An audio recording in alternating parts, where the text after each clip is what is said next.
बारियल रांदि जेके वंज वटी बि चयो वञे थो, हिन ॿारनि वारी रांदि खे दरियूं ठाहियूं वेंदियूं आहिनि। उन करे हिन रांदि खे दरियुनि वारी रांदि बि सॾियो वञे थो। रिवायती रांदियुनि में हीअ रांदि ॿारनि ऐं नौजवाननि लाइ दिलचस्प रांदि आहे। हीअ रांदि कंहिं सिधे मैदान ते थींदी आहे जेका ॿिनि पार्टियुनि जे विच में खेॾी वेंदी आहे। सिधे पट ते लीका कढी उनखे चुन सां चिटा करे ॿारियूं ठाहियूं वेंदियूं आहिनि। ॿारियूं एतिरियूं ठाहियूं वेंदियूं आहिनि जेतिरा ॿार हूंदा आहिनि, पर 8 खां वधीक ॿारियूं न ठाहियूं वेंदियूं। जेतिरियूं ॿारियूं ठाहियूं वेंदियूं ओतिरा ई रांदीगर हर हिक टोलीअ में हूंदा आहिनि ऐं उहे ॿारियूं आम्हूं साम्हूं उभियुनि ऐं पासीरनि लीकियुनि ज़रिए ठाहिबियूं आहिनि जो उन में बीठल रांदीगर आराम सां डोड़ी ऐं फिरी सघे ऐं संदसि पेर लीके खां ॿाहिरि न वञे, ॿी सूरत में खाची पवंदो।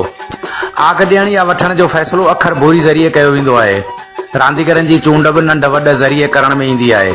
जॾहिं आग ॾियण ऐं वठण जो फ़ैसिलो थी वेंदो आहे तॾहिं आग ॾींदड़ टोलीअ जा हमराह हिकु हिकु थी ॿार संभालींदा आहिनि ऐं आग वठंदड़ टोलीअ जा सभु रांदीगर साम्हूं ॿारियूं टिपण लाइ तयारु बीठा हूंदा आहिनि। उन बैदि पाण में ॾारो मिलाईंदा आहिनि जंहिंजो मतिलबु हूंदो आहे त हाणे रांदि शुरू कजे।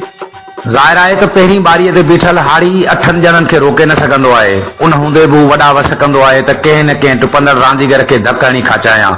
उन में घणे भाङे कामयाब बि थी वेंदो आहे, पर जेकॾहिं 7 ॼणा छॾाए विया त बाक़ी हिकु यानी हाड़ीअ खे सोगो करे झले बीठो हूंदो आहे ऐं खेसि ॿारी टुपण न ॾींदो आहे। अहिड़ी तरह ॿी बारीअ ते 7 ॼणनि जो हमिलो थींदो आहे, 3 ते 6 जो, 4 ते 5 जो, 5 ते 4 जो ऐं 6 ते 3 जो, 7 ते 2 जो ऐं आख़िरीअ ते 1 जो। मतिलबु त हर हिकु बारी टिपण लाइ हिकु हिकु रांदीगर विरसी वेंदो आहे ऐं रांदि मची वेंदी आहे।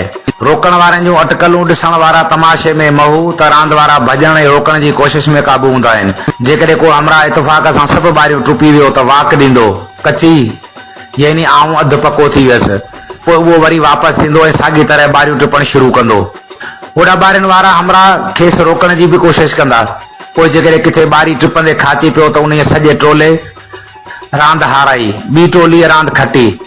हिन रांदि खे ॿियनि बि रांदियुनि वांगुरु तारीख़ सकाफ़त ते कमु कंदड़ तंज़ीम Mehran historical and cultural welfare society पारां हर साल टंडे आदम में थींदड़ सिंध सकाफ़ती मेले में हिन रांदि जो पिणु बंदोबस्तु कयो वञे थो त जीअं हिन शौक़ में वधीक इज़ाफ़ो थिए ऐं उन मौक़े ते उन्हनि खटींदड़ ऐं हाराईंदड़ टीमुनि विच में इनाम पिणु ॾिना वेंदा आहिनि।